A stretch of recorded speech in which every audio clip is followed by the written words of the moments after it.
Bismillahirrahmanirrahim. Assalamualaikum warahmatullahi wabarakatuh. Alhamdulillah hamdan katsiran thayyiban mubarakan fihi kama yuhibbu rabbuna wa yarda. Asyhadu an la ilaha illallah wahdahu la syarika lah wa asyhadu anna Muhammadan abduhu wa rasuluh. Para pemirsa yang dirahmati Allah Subhanahu wa taala di mana saja. Alhamdulillah pada kesempatan yang baik ini marilah kita gunakan untuk perkara yang bermanfaat untuk kehidupan kita dunia dan akhirat. Karena kehidupan kita bukan hanya di dunia ini hanya sementara. Tujuan kita yang akhir adalah akhirat. Baik buruk, ya, rugi dan tidaknya di sanalah finalnya.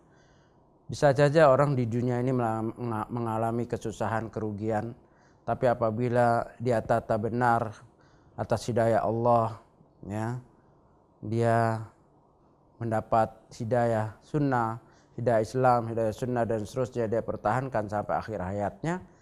Atas izin Allah dia akan mendapat kenikmatan nanti di akhirat kelak.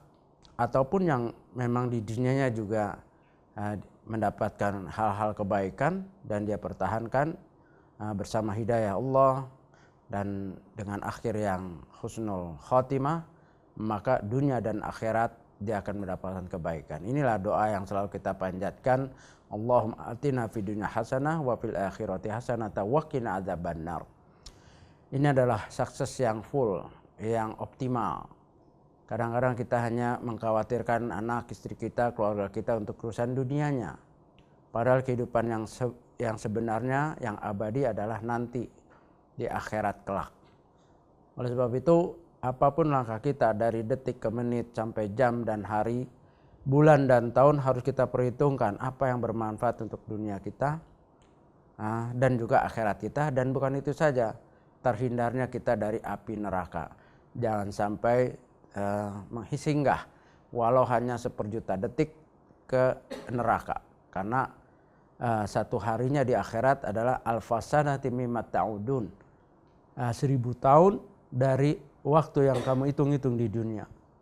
Bayangkan kalau 1,5 jam di akhirat itu sama juga 63 tahun. Jadi kalau 1,5 jam di neraka itu sama juga seumur hidup kita di neraka.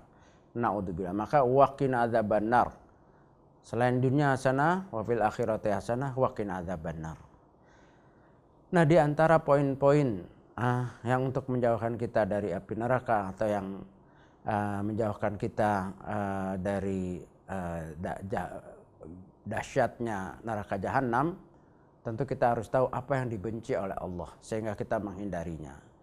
Dalam hadis sahih riwayat Muslim dari Abu Hurairah, di mana Rasulullah SAW berpesan ada 3 perkara yang dicintai Allah dan 3 perkara yang dimurkai Allah. Nah, di mana Rasulullah bersabda, "Innallaha yarda lakum thalathan." Sesungguhnya Allah cinta kepada kamu, ridho kepada kamu 3 perkara. Anta'budu wa la tusyriku bi syai'an, agar engkau beribadah kepada Allah, jangan sedikit pun mempersekutukannya. Wa anta'tasimu bihablillahi jami'an wa la tafarraqu, dan hendaklah engkau berpegang teguh dengan tali Allah secara berjamaah, jangan berfirqah-firqah, jangan berkelompok-kelompok. Yang ketiga adalah wa antanasahu man walahu amrakum. Man walahu Allahu amrakum. Hendaklah engkau saling menasihati pada orang atau kepada pemimpin. Yang ketiga, wa karihalakum aw yaskhatu lakum thalathan. Allah benci kepada kamu 3 perkara.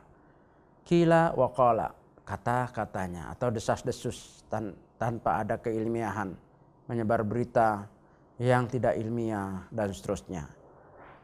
Kemudian wa kasratu soal, banyak bertanya yang tidak penting atau banyak menuntut. Wa idaatul mal, dan membuang-buang harta.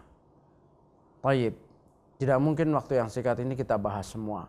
Ada yang saya ingatkan di sini untuk diri saya, keluarga saya dan para pemirsa yang dirahmati Allah Subhanahu wa taala, yaitu di antara yang dibenci oleh Allah. Kalau yang dicintai tadi sudah jelas, hendaklah kita beribadah tanpa mempersekutukan sedikit pun. Hendaklah kita bersatu, bukan berfirqah-firqah, berkelompok-kelompok.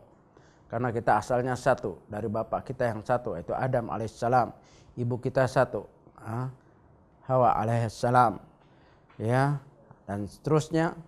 Rob kita satu, kita ridho dengan Rob yang satu. Nah, inilah persatuan sangat kuat, yaitu ikatan tauhid. Tidak boleh kita berpecah belah. Kemudian hendaklah kita menasihati para pemimpin dengan cara yang benar, dan itu tugasnya para ulama, bukan rakyat, bukan orang yang tidak mempunyai ilmu. Baik. Poin yang saya tekankan di sini kesempatan yang sempit ini, yaitu tentang apa yang dibenci oleh Allah. Itu qila wa qala. Menyebar berita, desas-desus yang tidak ilmiah, tanpa tabayun, tanpa clarify. Ini adalah perkara yang dibenci oleh Allah. Sayangnya dunia yang begitu maju, medsos atau dunia sosial, baik komunikasi dan seterusnya, banyak menjerumuskan kita ke hal yang seperti ini. Bayangkan Rasulullah SAW sudah mengingatkan kepada kita jauh-jauh hari, 1437 tahun yang lalu, ketika komunikasi masih terbatas, orang memindah berita itu dari mulut ke mulut, ya, dan itu susah. Contohnya para imam mazhab itu ada yang hanya menguasai beberapa hadis. Selain Imam Ahmad, Imam Abu Hanifah hanya beberapa puluh hadis. Itu karena susahnya mendapat berita. Tapi tidak seperti sekarang. Tapi kaidahnya sudah ditanamkan oleh Allah, oleh Rasulullah SAW, yaitu melalui lisannya Rasulullah SAW, tentu dari Allah, bahwa Allah membenci desas-desus atau menyampaikan berita atau informasi yang tidak ilmiah. Qila wa qala. Kata si fulan begini langsung, tanpa ditabayun. Nah, pada saat informasi saat itu masih susah disebarkan, tapi kaidahnya sudah ditanam. Artinya pada saat sekarang ini informasi atau kaidah itu harus lebih kita ingat lagi. Berapa banyak orang dengan HP-nya atau dengan istilahnya alat komunikasinya bisa membuat dalam 1 detik bisa membuat dosa yang begitu besar. Dengan apa? Dengan menyebar berita fitnah, ya, sehingga fitnah itu dibaca dan diyakini oleh seseorang yang dalam 1 detik bisa tersebar jutaan manusia percaya.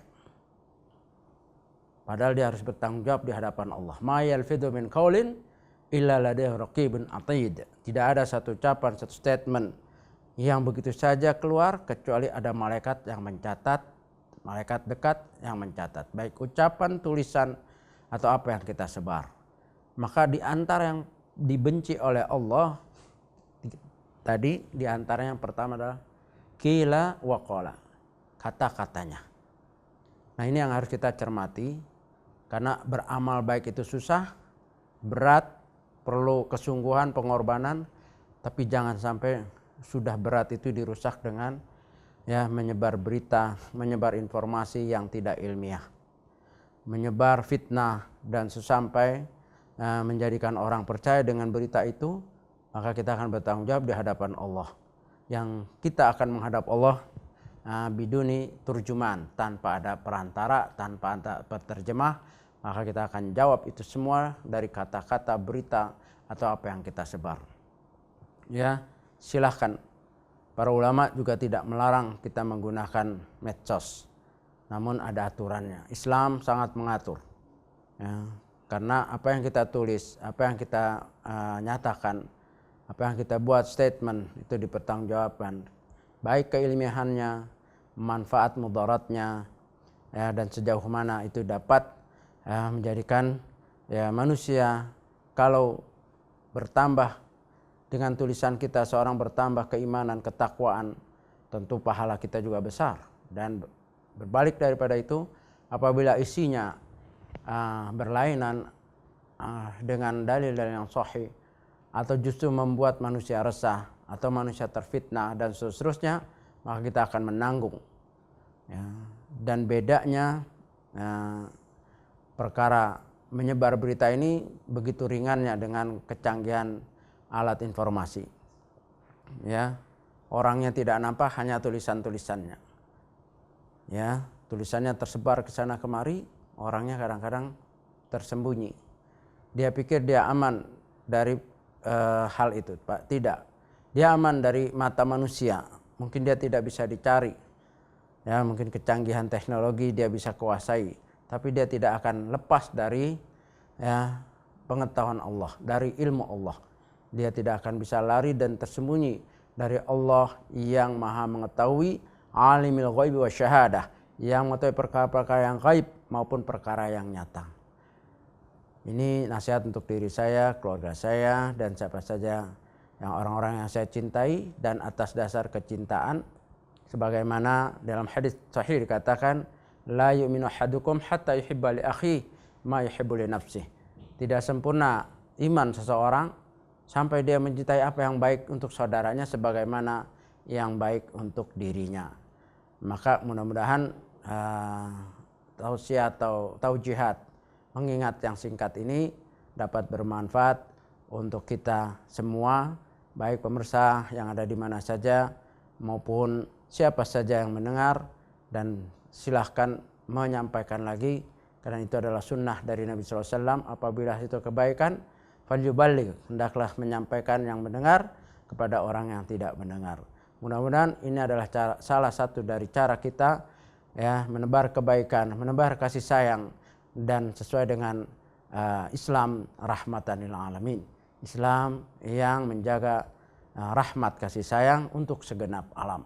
Bukan sebaliknya orang-orang yang hanya menyebar fitnah, menyebar berita yang kosong, atau hanya untuk memberi kekacauan atau keruhan di masyarakat. Falyabillah.